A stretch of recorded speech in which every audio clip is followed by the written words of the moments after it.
ఉషోదయ వేళ సూర్యభగవానుడు వెలుగు పూలమాలతో విశ్వమూర్తికి స్వాగతం పలుకుతున్నాడు. పక్షుల కిలకిల రావలతో జగతి మేల్కొంటుంది. గవర్నమెంట్ ఆఫీసులో చిన్న ఉద్యోగం చేస్తూ జాగ్రత్తగా దాచుకున్న డబ్బుతో రఘురామయ్య గారు తన 50 ఏండ్ల వయసులో కట్టుకున్న ఇల్లు అది. నలుగురైదుగురు వాస్తు పండితులు రప్పించి చర్చించి వివరించిన తనకి నచ్చిన రీతిలో వాస్తులోపం లేకుండా ప్లాన్ గీయించింది రఘురామయ్య గారి భార్య వరలక్ష్మి. అన్ని గదులు విశాలంగా గాలి వెలుతురు బాగా తగిలేటట్టు కట్టించింది. ఈశాన్యంలో దేవుడి గది మాత్రం ఒక మనిషి కూర్చొని పూజ చేసుకోవడానికి మాత్రం వీలవుతుంది. ఆ ఇరుకు చీకటి గదిలో తూర్పు దిక్కుకు గోడకు కట్టిన పూజ మందిరం.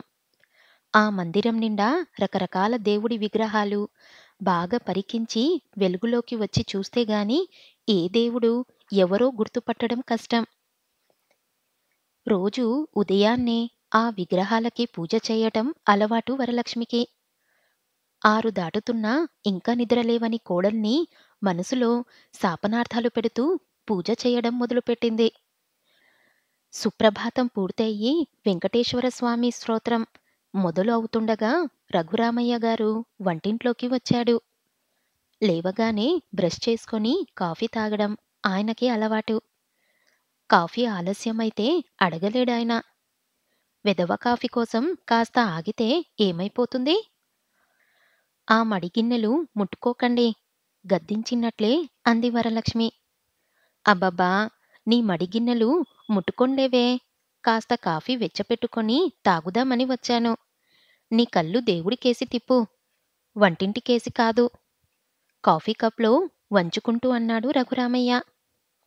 ఆ విసుగు ఏదో మీ కోడలి మీద చూపించండి. ఎంత ఆదివారమైతే మాత్రం ఇంకా లేవకపోవడమేమిటి దరిద్రం అన్నది వరలక్ష్మి.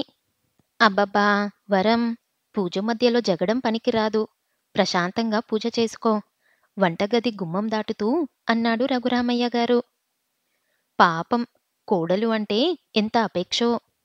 ఈసారి కోడలితో పాటు భర్తను కూడా తిట్టుకుంటూ పూజ కంటిన్యూ చేసింది వరలక్ష్మి.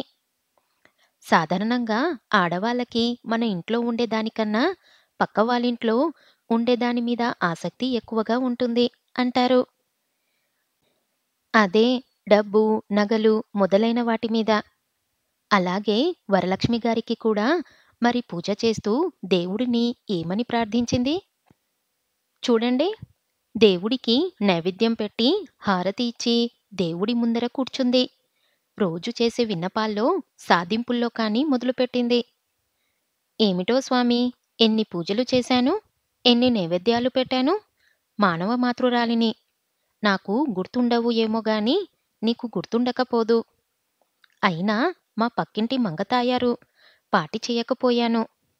దానికి డబ్బు నగలు అన్నీ ఉన్నాయి. దానికి అన్నీ ఇచ్చి మరి నాకేమిచ్చావు? 30 ఏండ్ల సర్వీసు చేసి మా ఆయన కొన్నది ఏమిటి? ఓ ముష్టి చంద్రహారం, ముత్యాల గొలుసు. అంతకు మించి చేయించలేను అన్నాడు ఆ మగాడు. ఇకపోతే కోడలు అయినా భారీ కట్నం తెస్తుంది అంటే అదీ లేదు. నా కొడుకు ప్రైవేటు ఉద్యోగానికి పెద్ద సంబంధాలు ఏవీ రాలేదు.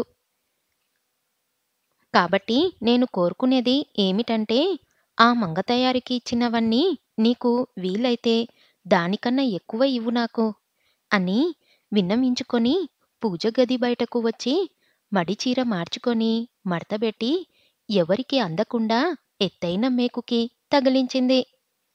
రేపు పొద్దున పూజ వరకు మడిచీర ఉండే ప్లేస్ అది. మరి కోడలు సంగతి ఏమిటో చూద్దాం రండి. ఎప్పుడో అనగా లేచింది. కాని మంచం దిగక మగతగా అటూ ఇటూ దొర్లుతున్న మాధవికి అత్తగారు కొట్టిన గంట శబ్దం లీలగా వినిపించింది. ఇంత పొద్దు ఎక్కినా లేవలేదు అని అత్త తిడుతుందని తెలిసినా పాపం ఒళ్ళు నొప్పులు జ్వరంగా ఉన్నట్టు అనిపించడంతో లేవలేకపోయింది.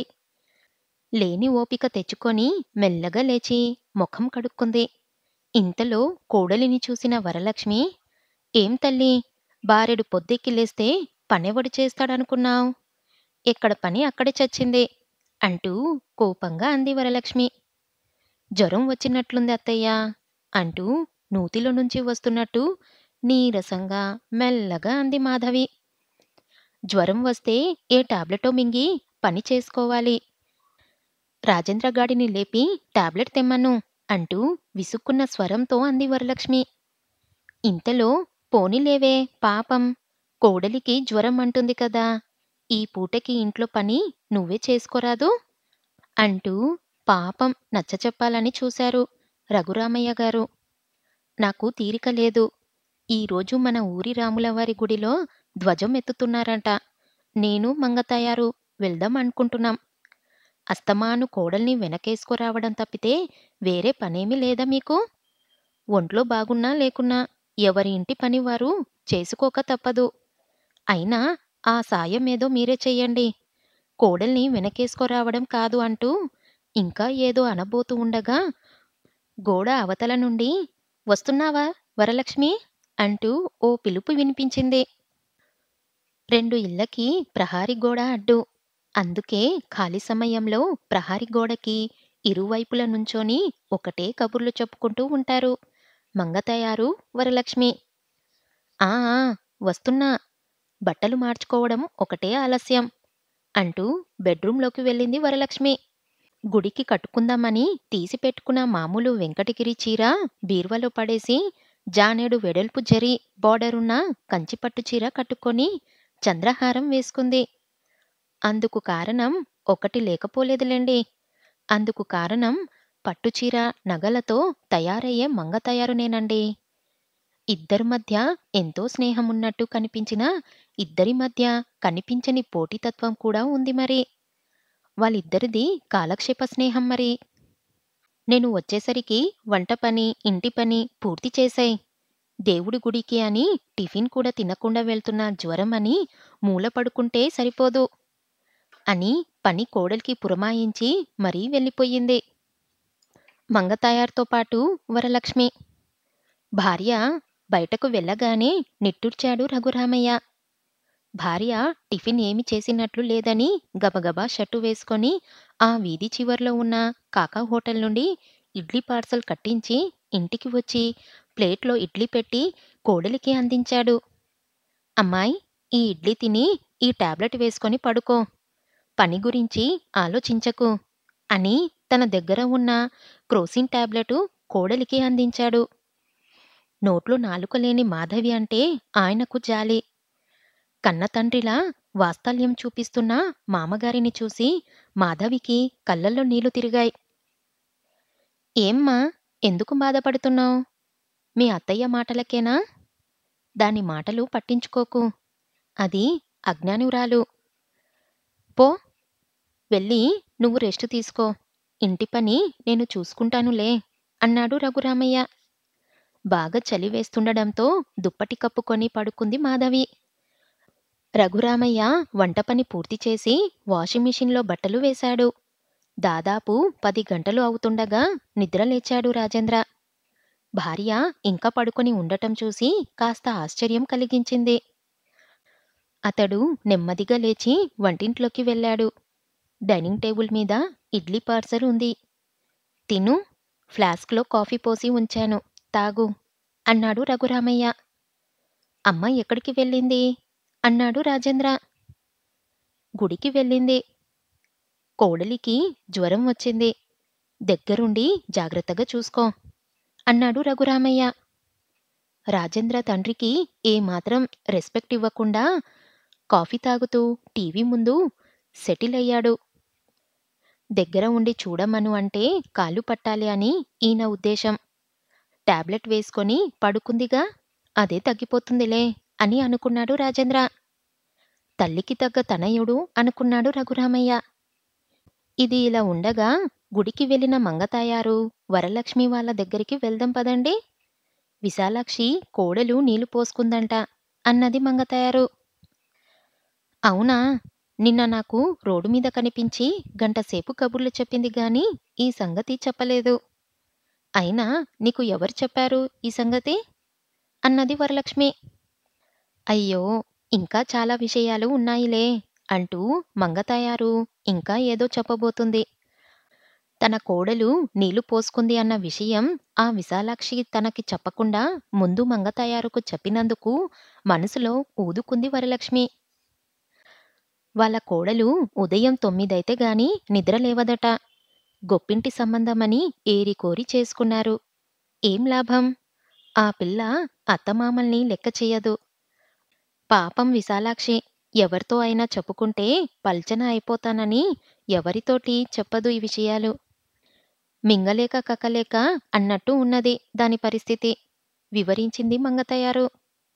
అవును, ఇన్ని వివరాలు ఎలా సేకరించావు? అడిగింది వరలక్ష్మి. ఆ ఏముంది, వాళ్ళ పని అమ్మాయిని పిలిచి కాఫీ ఇస్తే కాఫీ ఇచ్చిన విశ్వాసానికి ఇవన్నీ చెప్పింది అన్నది మంగతాయారు. అందుకే కయ్యానికైనా వియ్యానికైనా సమానమైన వాళ్ళని ఎంచుకోవాలి అన్నది వరలక్ష్మి. అయ్యో, కబుర్లలో పడి ఎన్ని ప్రదక్షిణాలు చేశామో మర్చిపోయాం. ఇప్పుడెలా? అన్నది మంగతాయారు. హా, ఇంకా రెండంటే రెండే ప్రదక్షిణాలు చేస్తే సరిపోతుంది. ఇలాంటి ప్రమాదం జరుగుతుంది అని గుడికి వచ్చేటప్పుడు 11 బియ్యపు గింజలు లెక్కపెట్టి మరీ తెచ్చాను. ఒక్కో ప్రదక్షిణ చేస్తూ ఒక్కో బియ్యం గింజ విడిచిపెట్టాను. ఇదిగో చూడు, రెండంటే రెండే మిగిలాయి. కాబట్టి ఇంకో 2 ప్రదక్షిణలు చేస్తే సరిపోతుంది అన్నది వరలక్ష్మి. ఎంతైనా నువ్వు తెలివిగలదానివి మెచ్చుకుంది మంగతాయారు. ప్రదక్షిణాలు పూర్తయ్యాక ఇద్దరూ క్యూలో నిలబడ్డారు. దైవదర్శనం చేసుకున్నారు. దేవుణ్ణి చూసిన ఒక్క క్షణం తప్ప మిగిలిన టైం అంతా కబుర్లకే చాలలేదు ఇద్దరికీ. అవునుగాని వరలక్ష్మి, నీ కొడుక్కి పెళ్లి చేసి 2 ఏండ్లవుతుంది కదా. నీ కోడలికి ఇంకా విశేషం ఏమీ లేదా? గుడినించి తిరిగి ఇంటికి వస్తున్నప్పుడు అడిగింది మంగతాయారు. ఆ మాటకి వరలక్ష్మి ముఖం వాడిపోయింది. అయినా తమాయించుకొని, మా వాడికి వయసేం పెరిగిపోయింది? అప్పుడే పిల్లల్ని కనడానికి?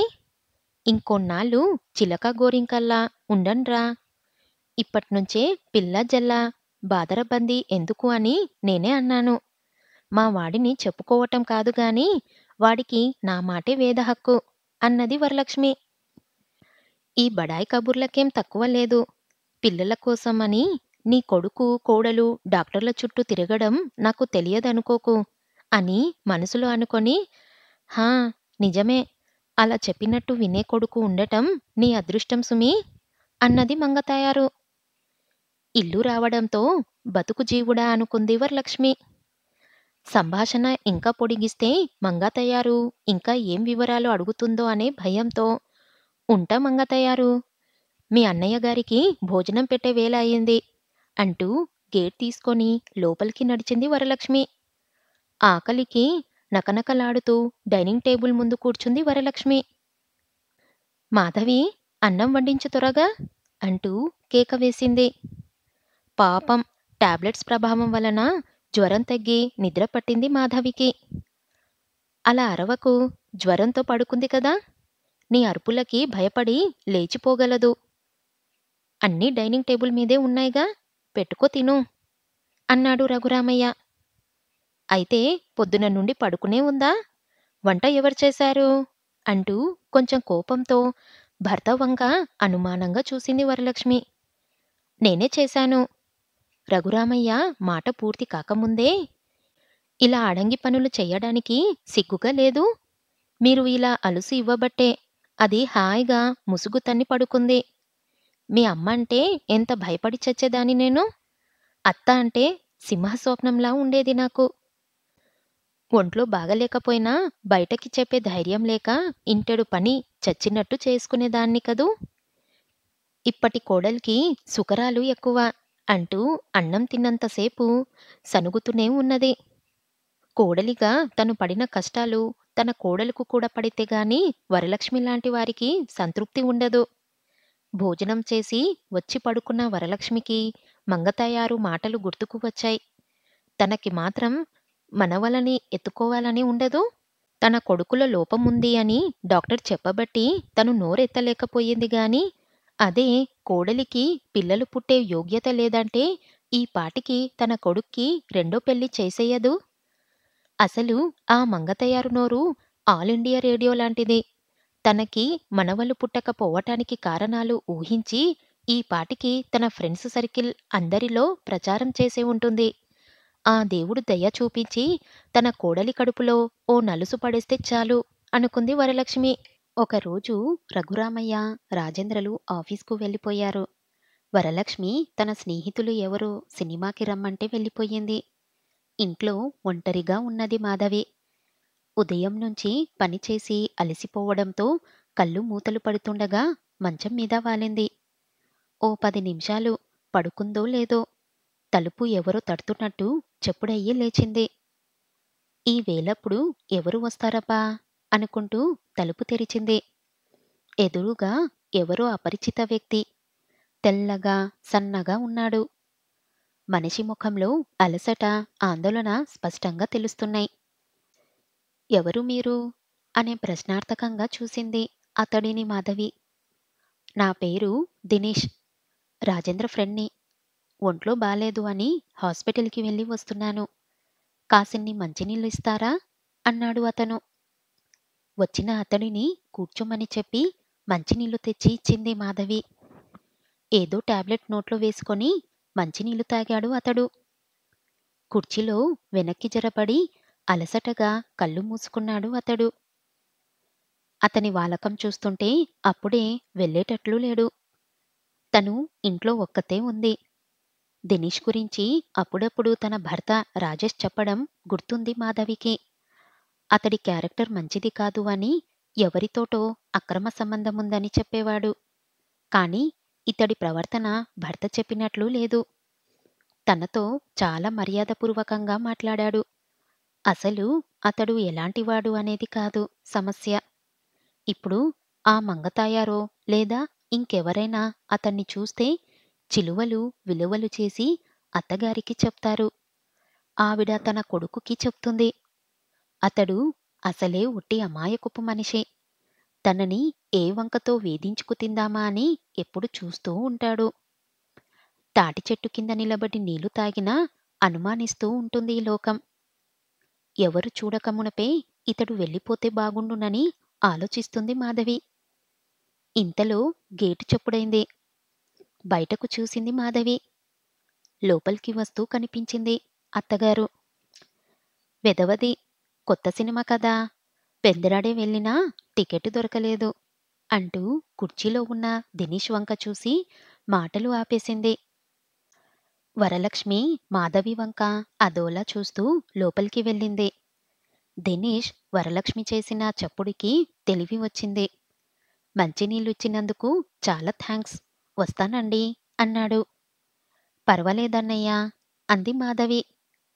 మాధవి సంబోధనకి అతడు ఓసారి మాధవి వంక చూసి ఏదో చెప్పబోయి ఆగి తల వంచుకొని వెళ్ళిపోయాడు. వెనక్కి తిరిగిన మాధవికి ఎదురుగా అత్తగారు తనని మింగేసేటట్టు కనిపించారు. ఆవిడ కళ్ళల్లో అనుమానం. ఆవిడ నోరు తుఫాన్ సృష్టించగలదు. ప్రస్తుతం ఎందుకో తుఫాన్ ముందర ప్రశాంతతలా ఊరుకుంది. అతడిని నేను ఇంతవరకు చూడలేదు. అతని ఫ్రెండ్ దినేష్ అట. తనంతట తానే పరిచయం చేసుకున్నాడు. ఒంట్లో బాగలేక ఆఫీస్‌కి సెలవు పెట్టి హాస్పిటల్‌కి వెళ్ళి వస్తున్నాడంట. కాసిన్ని మంచినీళ్ళు అడిగితే ఇచ్చాను. మంచినీళ్ళు తాగి కాసేపు కూర్చున్నాడు. ఇంతలో మీరు వచ్చారు అని అత్తగారికి అంతా వివరించి చెప్పింది మాధవి. వరలక్ష్మి నమ్మిందో లేదో అంతుబట్టలేదు మాధవికి. మాధవికి ఒక విషయం మాత్రం అర్థమైంది. అత్తగారికి తనంటే కసి. ఆవిడ కోడలిగా ఉన్నప్పుడు ఆవిడ అత్తగారితో, ఆరలతో ఆవిడ చాలా కష్టాలే బాధపడింది. తనకి ఉన్న మామగారి సపోర్ట్ కూడా ఆవిడకి దొరకలేదేమో. ఆవిడ పడినంత శ్రమ నేను పడట్లేదు అని నేనంటే జెల్సీ ఆవిడకి. విశాలాక్షి కోడలి సుఖం కోసం ఆలోచించే వ్యక్తి కాదు కదా! తన అత్త తనని సుఖంగా ఉండనివ్వకుండా కష్టాలు పెట్టింది కాబట్టి తన కోడల్ని కూడా సాధించాలనే రకం. కాబట్టి కొడుక్కి ఆ వచ్చిన అతను గురించి ఏం చెప్తుంది? అప్పుడు కొడుకు ఏం చేస్తాడు అనేదే తెలుసుకుందాం. సాయంత్రం రాజేంద్ర ఆఫీస్ నుండి వచ్చే టైంకి ప్రతిరోజు ఏదైనా టిఫిన్ చేసి ఉంచడం మాధవికి అలవాటు. అంతేగాక తాను చేసిన టిఫిన్ అత్తకి, మామయ్యకి, భర్తకి టిఫిన్‌తో పాటు కాఫీలు కూడా తానే అందిస్తుంది. అలా ఆ రోజు కూడా అలవాటుగా టిఫిన్ చేస్తుంది మాధవి. రాజేంద్ర ఆఫీస్ నుండి రాగానే స్నానం చేసి ఫ్రెష్ అయ్యి వచ్చాడు. అందరికీ టిఫిన్ ప్లేట్లు సర్దింది మాధవి. వాళ్ళకి టిఫిన్‌లు నేనందిస్తాను గాని నువ్వు వంట పని చూడు అన్నది వరలక్ష్మి. అలా అంటూనే టిఫిన్ పల్లెలు పట్టుకొని హాల్లోకి వెళ్ళింది. ఇది ఎన్నో వింత! ఇవాళ నువ్వు టిఫిన్ తెచ్చావ్ ఏంటి? అన్నాడు రఘురామయ్య. వరలక్ష్మి భర్త మాటలు పట్టించుకోకుండా తాను ఓ టిఫిన్ పళ్ళెం పట్టుకొని కొడుకు పక్కన కూర్చుంది. మధ్యాహ్నం జరిగిన దానికి కాస్త కొన్ని మాటలు జోడించి మరీ చెప్పసాగింది. వాడెవడో దినేషట. మంచినీళ్ళు అడిగాడట. ఈవిడగారు ఇచ్చింది. నువ్వు ఇంట్లో ఉండవని తెలిసి వచ్చాడంటే ఏమనుకోవాలి? సినిమా టికెట్స్ దొరక్క నేను వెనక్కి తిరిగి వచ్చా కాబట్టి వాడు పిల్లిలా జారుకున్నాడు. అదే నేను ఇంటికి రాకపోయుంటే ఏం జరిగేదో! అసలు ఎన్నాళ్ళనుంచి జరుగుతుందో ఈ భాగోతం. నలుగురికి తెలిస్తే ఎంత సిగ్గుచేటు! నీ వల్ల పిల్లలు పుట్టరు అని నిన్ను నిర్లక్ష్యం చేస్తుందో ఏమో! దాన్ని కాస్త అదుపులో పెట్టు. లేకపోతే అందరిలో చులకన అయిపోతావ్. మొగాడు బయట ఎన్ని తిరుగుళ్ళు తిరిగినా ఎవరూ పెద్దగా పట్టించుకోరు. ఆడది బలి తెగిస్తే ముందర హేళన చేసేది నిన్నే. గుర్తుంచుకో. కొడుక్కి చెప్పవలసినవన్నీ చెప్పి ఖాళీ ప్లేటు తీసుకొని వెళ్ళిపోయింది వరలక్ష్మి. రాజేష్ ముఖం కందగడ్డలా మారింది. తన భార్య అలాంటిది కాదు అని లోపల అంతరాత్మ చెబుతున్నా తల్లి మాటలు అతనిపై ప్రభావం చూపడం మొదలుపెట్టాయి. భార్యతో తల్లి చెప్పగానే గొడవ పడేవాడే గాని తండ్రి మాధవిని వెనకేసుకో వస్తాడు. అది తనకి ఇష్టముండదు. అందుకే రాత్రి భోజనాలయ్యి మాధవి బెడ్రూంలోకి వచ్చేదాకా ఆగాడు. దినేష్ వచ్చాడంట కదా మధ్యాహ్నం? మాధవి రాగానే అడిగాడు. అవును అంటూ జరిగింది చెప్పబోయింది. ఆగు, నువ్వా వివరాలేమీ ఇవ్వక్కర్లేదు. అమ్మ అంతా చెప్పింది. వాడి క్యారెక్టర్ మంచిది కాదు అని నీకు ఇదివరకే ఒకసారి చెప్పాను కదా! గుమ్మంలోనే పంపించేయక మంచినీళ్ళు కూడా ఇచ్చి కూర్చోపెట్టాలా? కటువుగా అన్నాడు రాజేంద్ర. అతను హాస్పిటల్ నుండి వస్తున్నానని చెప్పాడు. ఒంట్లో బాలేని మనిషిని కూర్చోమనడం కనీస మర్యాద అని అంది. అమ్మ ఇంటికి వచ్చేసింది కాబట్టి సరిపోయింది. లేకపోతే ఇంకేం మర్యాదలు చేసేదానివో. ఎంత వెధవ అయినా వాడు అందంగా ఉంటాడుగా? మాధవి కళ్ళల్లోకి గుచ్చినట్టు చూస్తూ అన్నాడు. మాధవి బిత్తరపోయింది. అవమానం జరిగినందువలన కోపం, దుఃఖం ఒకేసారి వచ్చాయి. భర్త అంటే అసహ్యం వేసింది. మొహం పక్కకు తిప్పుకుంది. పోన్లే, ఏం మాట్లాడాడు నీతో? అదైనా చెబుతావా? అన్నాడు రాజేష్. ఏమీ మాట్లాడలేదు. ఏదో టాబ్లెట్ వేసుకొని కళ్ళు మూసుకొని కూర్చున్నాడు అంది మాధవి. అలా నువ్వంటే నమ్మిస్తాననుకున్నావా? నీ అందం గురించి వర్ణించలేదా? అన్నాడు రాజేష్. ఛిఛి, అలా ఎలా మాట్లాడగలుగుతున్నారు? ఇదేమీ నేను కల్పించి మాట్లాడేది కాదు. వాడు మన పెళ్ళికి వచ్చినప్పుడు నిన్ను చూశాడు. సందర్భం వచ్చినప్పుడల్లా you are so lucky, you have beautiful wife అంటాడు నాతోటి. వాడలా అన్నప్పుడల్లా నేను గర్వంగా ఫీలయ్యేవాణ్ణి. కాని వాడి మాటల్లో అర్థం ఇప్పుడు అర్థమయ్యింది. వాడు వచ్చింది నీతో పరిచయం కోసం. అందుకు నన్నేం చేయమంటారు? మీరు లేనిపోనివి అన్నీ ఊహించుకొని మనసు పాడు చేసుకోకండి. 2 ఏండ్ల నుండి కలిసి కాపురం చేస్తున్నాం. నేను ఎలాంటిదాన్నో మీకు తెలియదా? బాధగా అంది మాధవి. మీ ఆడవాళ్ళ సంగతి నాకు తెలియదా? ఎవడైనా కాస్త అందంగా ఉన్నవాడు పలకరిస్తే చాలు వంకరాలు తిరిగిపోతారు. రాజేంద్ర ఇంకా ఏదో అనబోతుండగా అతడి సెల్ మోగింది. ఎవరితో స్త్రీ కంఠంలా వినిపించింది మాధవికి. సెల్లో అవతలి వ్యక్తి మాటలు వింటున్న కొద్దీ రాజేంద్ర ముఖం జేవురించింది. బ్లాక్‌మెయిల్ చెయ్యాలి అని చూస్తున్నావా? డబ్బు కోసం ఇంత నీచంగా మారిపోతావనుకోలేదు. నన్నేదో బయటపెట్టి సాధించాలి అని అనుకోకు. నువ్వే వీధిన పడతావ్. గుర్తుంచుకో. ఇంకా అనేవాడే రాజేంద్ర. కానీ పక్కన భార్య ఉండటంతో టక్కున ఆపేశాడు. సెల్ ఆఫ్ చేసి ఏదో ఆలోచనలో పడ్డాడు. అప్పటి వరకు పొట్లగిత్తలా చెలరేగిన మనిషి సడన్‌గా అలా సైలెంట్‌గా మారిపోవడం మాధవికి ఆశ్చర్యాన్ని కలిగించింది. ఆ ఫోన్‌లో మాట్లాడిన స్త్రీ ఎవరు? తన భర్తను బ్లాక్‌మెయిల్ చేస్తుంది అని అనడమేమిటి? మాధవి మనసు నిండా ప్రశ్నలే. అయినా అతడికి ఎంత ధైర్యం లేకపోతే తన ముందు పరాయి ఆడదానితో అలా ఎలా మాట్లాడగలడు? భార్యే కదా అని అంత నిర్లక్ష్యమా? తెలుసుకునే హక్కు నాకుంది. చెప్పాల్సిన బాధ్యత అతనికి ఉంది. అందుకే ఏది ఏమైతే ఏంటి అడిగేద్దామని ఒక నిశ్చయానికి వచ్చి, ఎవరండది? ఫోన్లో మాట్లాడిందెవరు? అన్నది. నీకనవసరం. మగాడికి 100 అలవాట్లు ఉంటాయి. అన్నిటికీ ఆరాలు తీసి విసిగించకు అన్నాడు రాజేంద్ర పడుకుంటూ. దినేష్ విషయంలో 100 సార్లు ప్రశ్నించాడు. అదే సందర్భం అతడి వైపు నుండి వస్తే ప్రశ్నించే అధికారం తనకి లేదు. ఛ! తను అతడి మీద డిపెండెంట్.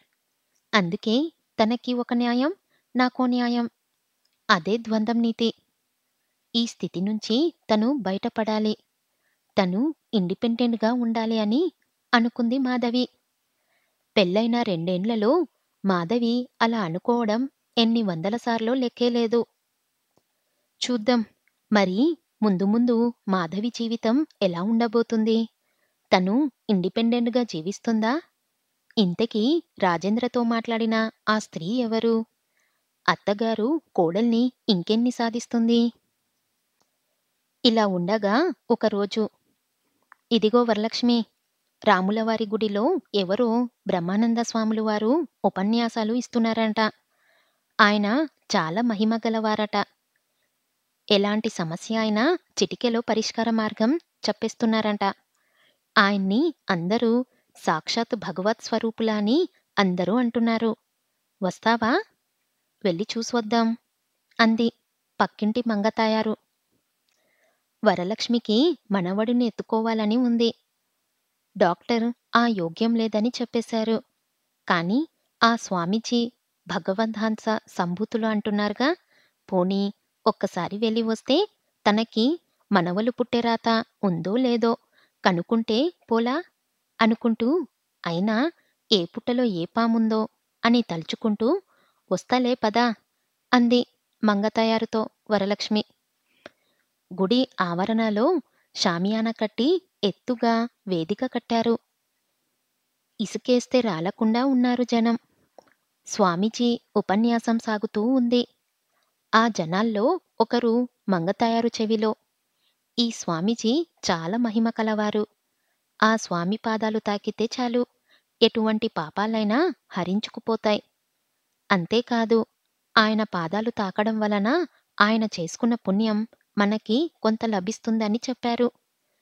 ఇక ఆ మాట విన్న దగ్గర్నుండి మంగతయారుకి ఆ స్వామీజీ పాదాలు పట్టుకొని ఆయన పుణ్యం కొంత తాను దక్కించుకోవాలని ఉబలాటంగా ఉంది. ఆ అవకాశం ఎప్పుడు వస్తుందా అని ఎదురు చూడసాగింది. స్వాములవారు ఉపన్యాసం ముగించారు. ఆయన శిష్యులలో ఒకరు మైకు అందుకొని ఎవరికైనా ఏమైనా సందేహాలు ఉంటే అడగవచ్చు అని, స్వామివారు వారి సందేహాలను తీరుస్తారు అని, ఆ తరువాత భక్తులంతా వరుసగా వచ్చి స్వామివారి పాదాలను తాకవచ్చును అని చెప్పాడు. అది వినగానే ముందు వరుసలో ఉన్న ఒక ఆయన లేచి, స్వామీ, మనకు వచ్చిన కష్టసుఖాలు పూర్వజన్మ కర్మఫలం అని మీరు చెప్పారు కదా. ఆ కర్మఫలాలు అనుభవించి తీరాలి అని మీరు చెప్పారు కదా. మరి అటువంటప్పుడు మన కష్టాలు తీరాలి అని మొక్కులు మొక్కుకోవడం మూఢత్వం అని మీరెందుకు చెప్పారు? అని అడిగాడు. మంచి సందేహమే నాయనా. దేవుడికి మొక్కులు మొక్కుకున్నంత మాత్రాన మన కష్టాలు తీరవు. ఎందుకంటే మన కర్మఫలం అనుభవించకుండా దేవుడు ఆపడు కానీ, భగవంతుడి మీద విశ్వాసం ఉంచి మనం మొక్కులు మొక్కుకున్నప్పుడు మన కష్టాల్ని సులభంగా దాటటానికి ఆయన తోడ్పడతాడు. అంటే ఒక ఉదాహరణ చెప్తాను విను. నువ్వు ఒక మార్గం గుండా ప్రయాణిస్తున్నప్పుడు నీకు ఒక తోవలో ఒక ఏరు అడ్డం వచ్చింది. ఆ ఏరు దాటితే గాని నీవు అనుకున్న పని అవ్వదు కానీ నీకు ఈత రాదు. అటువంటప్పుడు నీవు ఆ భగవంతుణ్ణి శరణు వెడితే ఏరు దాటటానికి నీకు ఓ పడవను చూపిస్తాడు. అలా అన్నమాట. సంసారం అనే ఏరు దాటటానికి ఆ భగవంతుడు మనకి చేసిన సహాయం ఈ తేడు అంటే పడవ నాయనా అని స్వామివారు సమాధానమిచ్చారు. ప్రేక్షకుడిలో నుండి ఇంకొకరు లేచి వారి ప్రశ్నను ఇలా అడిగారు. స్వామీజీ, ఈ జగత్తు అంతా మిథ్య, మాయ ప్రపంచం అంటారు కదా. ఎదురుగా కనిపిస్తున్న ప్రపంచాన్ని మిథ్య అని అంటారేంటి? అని అడిగాడు.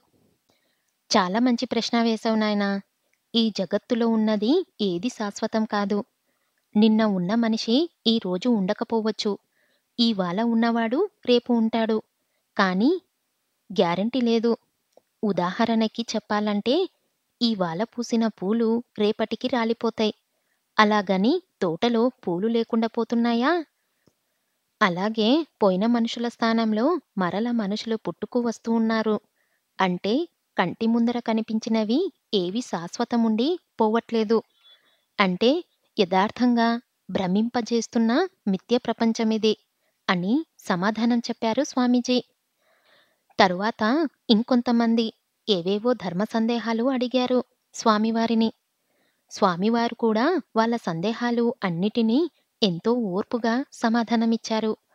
ఆ తరువాత స్వామివారి పాదదర్శనలకు భక్తులందరినీ వరుసగా నిలబడి క్యూలో పంపిస్తూ ఉన్నారు. భక్తులందరూ స్వామివారికి జై జై అంటూ పలుకుతూ ముందుకు వెళ్తూ ఒక్కొక్కరు ఆ పాదాల్ని తాకుతూ వెళ్తున్నారు. మంగతాయారు వంతు వచ్చింది. ఆవిడ అమాంతం స్వామివారి పాదాల మీద పడిపోయింది. ఆవిడ భారీ శరీరం ఊపుకి ఆదాటుగా ఉన్న స్వామివారు ఒక్కసారిగా ముందుకు తూలి పడబోయి సింహాసనం లాంటి కుర్చీని గట్టిగా పట్టుకొని ఆగి పక్కన ఉన్న శిష్యుల వంక బేలగా చూశారు. వెంటనే కమాండోలలా ఉన్న ఆయన శిష్యులు మంగతాయరుని గట్టిగా పట్టి లాగి స్వాములవారి పాదాలను ఆమె యొక్క భల్లుక పట్టు నుండి విడిపించి ఆయాసపడుతూ నిలబడ్డారు. అయినా గాని మంగతాయరు ఆగడం లేదు. మరొకసారి స్వాములవారి పాదాలు పట్టుకోవడానికి ప్రయత్నం చేసింది. అడ్డుకుంటున్న స్వామివారి శిష్యులతో వాదులాటికి దిగింది. ఎంతో దూరం నుండి ప్రయాసపడి వచ్చి గంటల కొద్దీ క్యూలో నిలబడితే ఒక్కసారి కూడా స్వామీజీ పాదాలు పట్టుకొనివ్వకుండా చేస్తున్నావు. నువ్వు ఎవడివి? అంటూ శిష్యులతో పోట్లాటలాంటి వాదులాటకి దిగింది. ఈ గొడవతో క్యూ మొత్తం ఆగిపోయింది. గొర్రెల మందలాంటి జనాల్లో అసహనం పెరిగి తోపులాటలు మొదలుపెట్టారు. బలవంతులు అయిన భక్తులు బలహీనమైన భక్తుల్ని వెనక్కి నెట్టేశారు. వెనక్కి తోయబడ్డవారు అన్యాయంగా ముందుకు వెళ్లేవారిని బండబూతులు తిడుతున్నారు.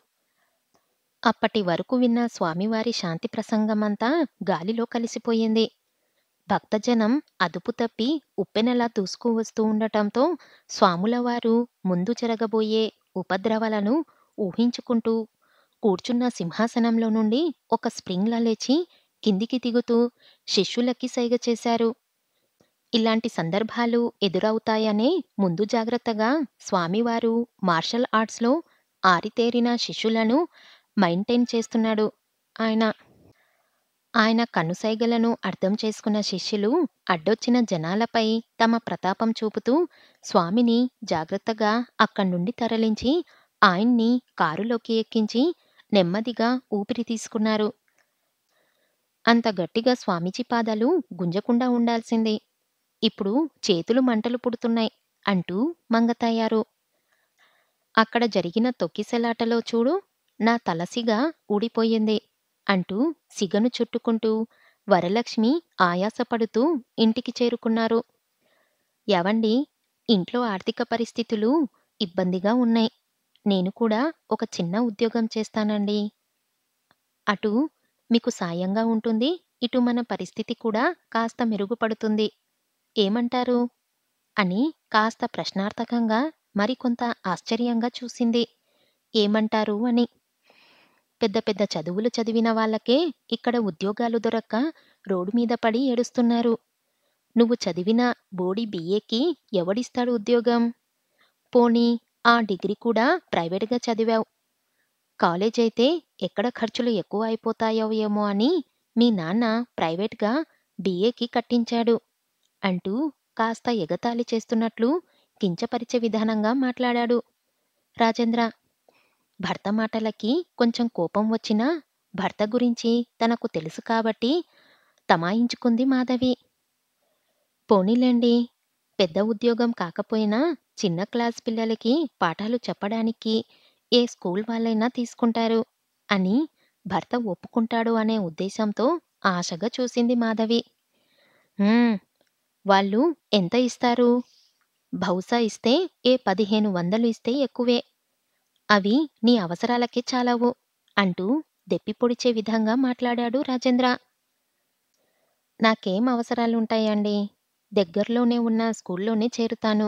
బస్ ఛార్జీలు కలిసి వస్తాయి. ఇంకా నాకు ఖర్చులు ఏముంటాయండి?" అంది మాధవి గుప్పెడు ఆశతో. "అవసరాలంటే బస్ ఛార్జీలు అనుకున్నావా?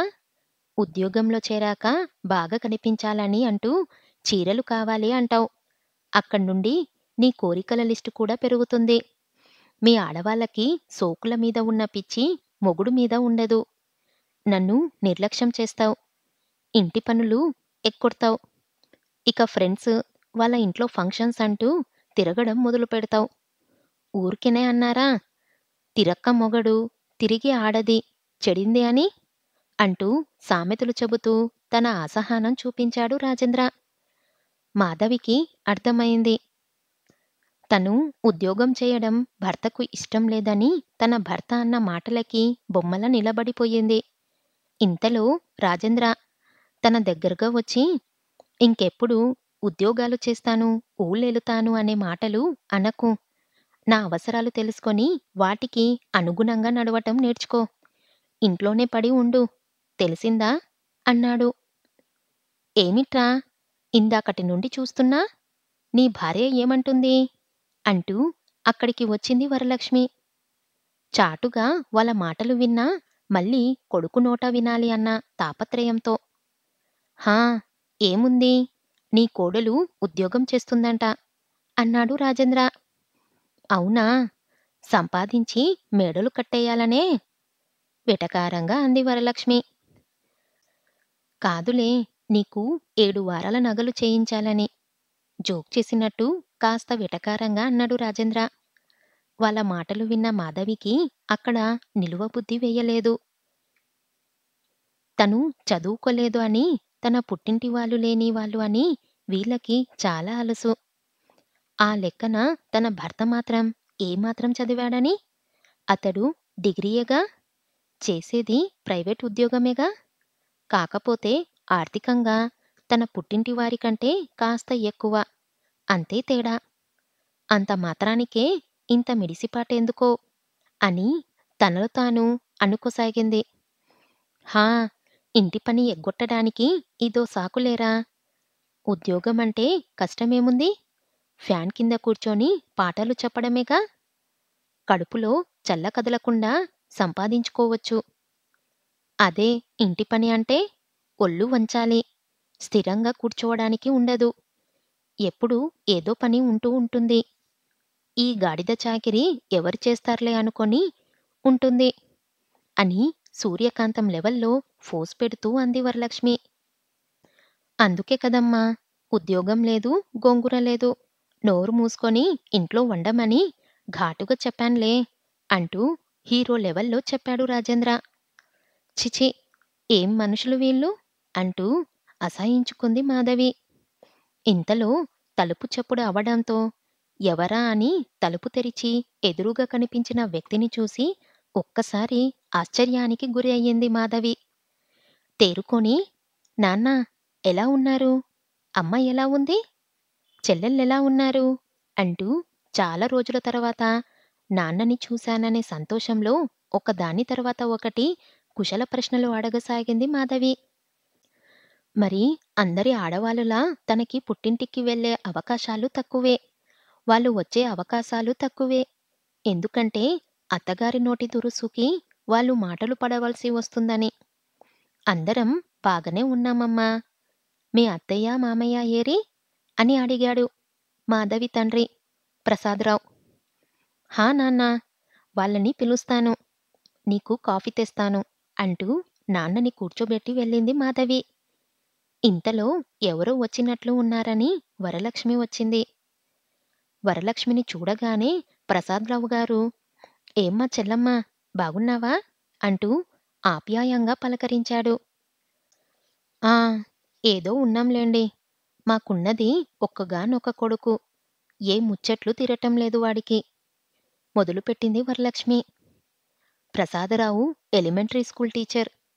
తనకి ఉన్న దాంట్లో వరలక్ష్మి వాళ్ళు కోరినంత కాకపోయినా దానికి సమానంగా ఉన్న దాంట్లో ఏ లోటు లేకుండా మాధవి పెళ్లి చేశాడు. కాని వరలక్ష్మికి తన కొడుక్కి ఇంకా వాడి అత్తారింటి తరపున ఏదో కావాలి అనే ఆశ మాత్రం ఎక్కువే. ఆవిడ మాటలు కొత్తవేమి కాదు ప్రసాదరావుకి. అందుకే ఎదురు మాట్లాడలేదు. ఇంతలో మాధవి అత్తగారికి నాన్నకి కాఫీ పెట్టి తీసుకువచ్చింది. పాల రేటు పెరిగింది. ఉండేది మాత్రం నలుగురం మనుషులమే. కాని ఒక్క పాల ప్యాకెట్ ఖర్చే 1000 రూపాయలు దాటింది నెలకి అంది వరలక్ష్మి. రాక రాక వచ్చాడు కదా అని కాస్త ఎక్కువ పాలు పోసి తెచ్చింది కాఫీ. పాల కోసం అందుకే అలా అంది అని తెలిసింది మాధవికి. మాధవి తండ్రికి ఏం మాట్లాడాలో తెలియలేదు. పిల్లల ముందు పాఠం చెప్పమంటే గడగడా చెప్పేసే తను ఆవిడ ముందు ఏమి మాట్లాడాలో తెలియక వచ్చిన పని చెప్పాడు. అమ్మ మాధవి, నీ చెల్లికి మాలతికి పెళ్లి కుదిరింది. ఫోన్ చేసి చెప్పడం కంటే నేరుగా వచ్చి చెప్పడం మంచిది అని వచ్చాను తల్లి అన్నాడు ప్రసాదరావు. చెల్లి పెళ్లి అని తెలిసేసరికి మాధవికి పట్టరానంత సంతోషం కలిగింది. హో, అదన్నమాట విషయం. అందుకే అంటారు పెద్దలు, ఊరికే రారు మహానుభావులు అని. ఇంతకీ కట్నం ఎంత ఇస్తున్నారో?